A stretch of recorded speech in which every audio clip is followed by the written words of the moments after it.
sudah sekarang alhamdulillah di tahun yang ke-11 di Indonesia. Hampir 4 tahun saya tidak mudik. Orang tua saya masih di Madinah. Apalagi semenjak saya mendapatkan kehormatan dari Presiden Republik Indonesia Papa SBY waktu itu 2011, saya diberikan kehormatan warga negara Indonesia. Jadi semenjak saya menjadi warga negara Indonesia justru menjadi beban. Kenapa menjadi beban? Karena wajib bagaimana bisa membawa masyarakat Indonesia pertama harus bersatu. Yang kedua menjaga NKRI. Yang ketiga bagaimana kita bisa mewujudkan umat Islam penghafal Al-Quran. Apalagi membawa nama Indonesia. Jadi sebagai rakyat Indonesia wajib jaga nama baik Indonesia. Menjadi contoh baik. Makanya selama saya berada di Indonesia, saya sudah faham dan belajar prinsip orang Indonesia. Orang Indonesia tidak suka ribet. Suka yang mudah. Termasuk amalan, ibadah, amalan, zikir, suka yang mudah. Makanya selalu saya berusaha dalam dakwaku selalu memberi yang mudah. Tidak mau yang susah-susah. Karena orang Indonesia tidak suka. Orang Indonesia sifatnya mau yang mudah, mudah diingat, mudah dihafal, mudah diamalkan dan masuk surga. Itu sudah. Betul kan? Makanya ketika saya setiap Ramadan bawa adik-adik saya punya saudara 12, timnas. Saya membawa adik saya, ada 5 adik kandung saya di Indonesia. Saya khususkan mereka untuk menjalani tugas mengajar Al-Quran. Karena dari 12 adik-adik saya ada alhamdulillah 10 penghafal Al-Quran. 30 juz bukan juz 30.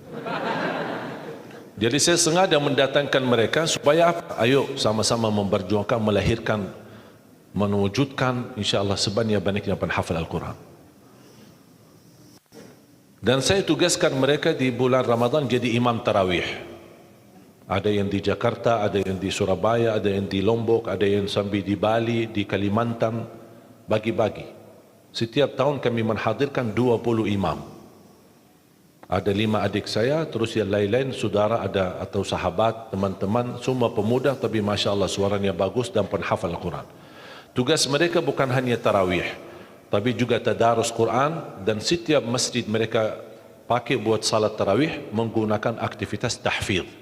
Supaya jamaah bisa memaksimalkan manfaatnya bulan Ramadan menjadi insyaAllah paling tidak bisa memperbaiki bacaan. Dan saya sampaikan kepada adik-adik saya, karena saya duluan di Indonesia, kalau kalian jadi imam tarawih jangan lama-lama. Kalau di Arab kan suka lama-lama kan? Saking lamanya orang Indonesia pas sujud tidur dalam keadaan sujud. Tidak terbiasa, tidak terbiasa. Makanya saya berpesan sama adik, tidak apa-apa pendek-pendek, tapi salat yang tenang. Itu paling tidak. Rukun, tumaknina, itu wajib. Bukan wajib, bahkan rukun. Tumaknina dalam gerakan salat, walaupun bacaannya pendek. Yang saya tidak terima 23 rakaat 7 menit, itu bukan tarawih. Nah, ini masalah ini. Ini jangan sampai menjadi tradisi, jangan sampai menjadi budaya. Bahaya itu. Karena Islam tidak menerima salat seperti itu. Bahkan Islam menganggap itu bukan salat. Makanya jangan disia-siakan. Tak apa-apa 23 rakaat atau 11 rakaat. Tidak masalah. Jumlahnya menurut saya tidak menjadi masalah. Asal jangan ribut. Yang 11 menyiasatkan yang 23. Yang 23 menyiasatkan yang 11. Itu tidak boleh. Yang 11 benar, yang 23 benar. Karena sudah diijma' oleh ulama, salat malam paling sedikit 2 rakaat minimal. Paling banyak bebas, tidak ada batas. Itu sudah diijma' oleh Ahlus Sunnah wal Jamaah. Yang menjadi perbedaan menentukan jumlah, ini yang menjadi perbedaan, tidak disepakati oleh ulama. Yang disepakati jumlahnya berapa? Bebas. Berapapun bebas. Minimal 2 rakaat. Tapi yang tidak disepakati masalah jumlah yang ditetapkan. Ada yang bilang 11, ada yang bilang 23. Bahkan ada yang 43. Salah satu pendapat di mazhab Malikiyah. Makanya saya sudah mengerti bagaimana cara untuk melaksanakan tarawih, jangan lama-lama. Kalau di Madinah kita Ramadan pasti khatam Al-Quran. Saya punya tetangga di masjid kami di Madinah, Masya Allah istri beliau sudah tua dan beliau bisa hafal Al-Quran dari bacaan saya salat subuh.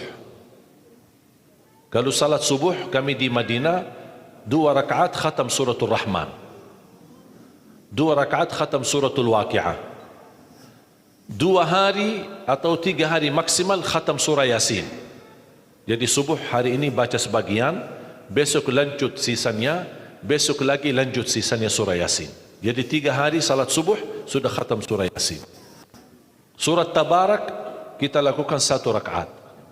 Surat hari Jumat subuh As-Sajdah rakaat pertama dan rakaat kedua suratul Insan, Hal ata 'alal insan.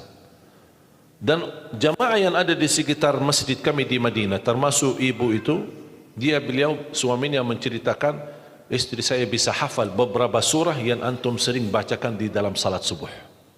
Suka panjang. Begitu saya datang ke Indonesia, pertama kali saya belum faham budaya Indonesia. Niat saya baik, salat subuh diminta jadi imam. Saya maju jadi imam. Saya baca Ar-Rahman di rakaat pertama. Saya baca Al-Waqi'ah di rakaat yang kedua. Awal-awalnya saya rasa saf masjid cukup banyak. Pas begitu salam saya lihat sisanya cuma 1 saf. Wallahu alam ya Allah kemana perginya. Tidak terbiasa. Saya kaget. Masa semuanya sakit? Masa semuanya pinsang? Tapi lama kelamaan, oh sudah faham. Ini orang Indonesia seperti ini. Makanya saya bilang sama adik saya jangan lama. Orang Indonesia kalau qulhu bisa dibagi 2, terima kasih.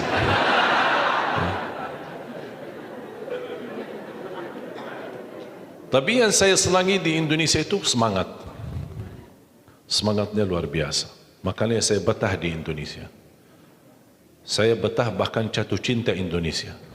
Bahkan bangga menjadi rakyat Indonesia. Sampai kadang-kadang saya ke Arab menggunakan paspor Indonesia. Tidak pakai lagi paspor Arab.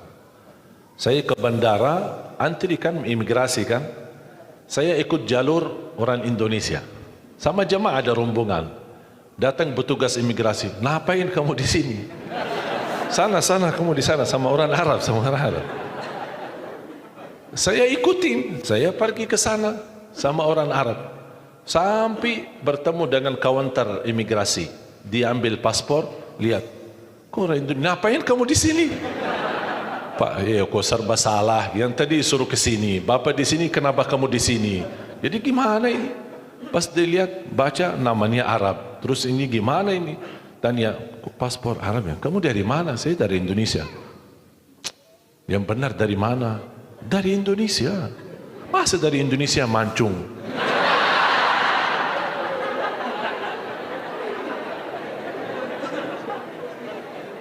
Tapi subhanallah, karena sering bolak-balik, pulang kampung, kemudian silaturahim orang tua bersama jamaah, sampai di bandara sudah kenal. Saya sudah sering. Tapi alhamdulillah, wallahi nikmat Indonesia. Berkat saya jadi warga negara Indonesia, anugerah nikmat menjadi warga negara Indonesia, saya bisa ke Palestina. Selama masih warga negara Arab, tidak bisa ke Palestina. Bahkan alhamdulillah dapat karunia luar biasa, karunia dari Allah, hadiah dan nikmat besar dari Allah. Ketika saya pertama ke Palestina dan pertama kenal imam besar Masjidul Aqsa, malah beliau dorong saya menjadi imam salat maghrib dan isya di Masjidul Aqsa.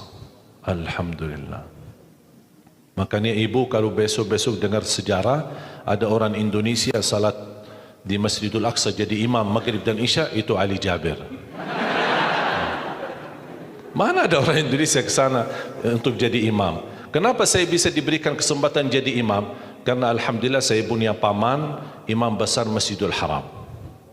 Walaupun sudah beliau wafat, tapi sudah sekian tahun beliau jadi imam besar Masjidil Haram. Namanya Syekh Ali Jabir. Makanya orang tua saya memberikan nama itu.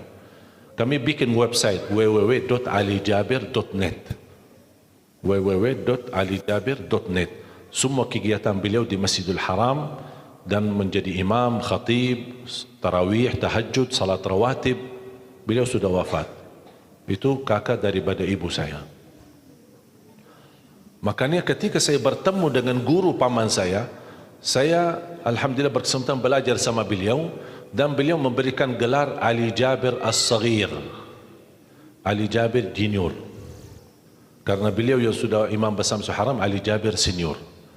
Dari situlah saya mendapatkan nama Syekh Ali Jabir semenjak saya menghafal Al-Quran. Tidak berduri nama, karena nama itu tidak terlalu berharga. Yang penting apa yang kita lakukan.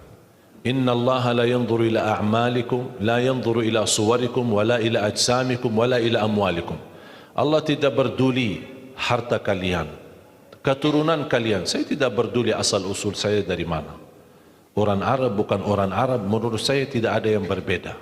Yang mulia di sisi Allah adalah orang yang takwa, walaupun dia bukan orang Arab.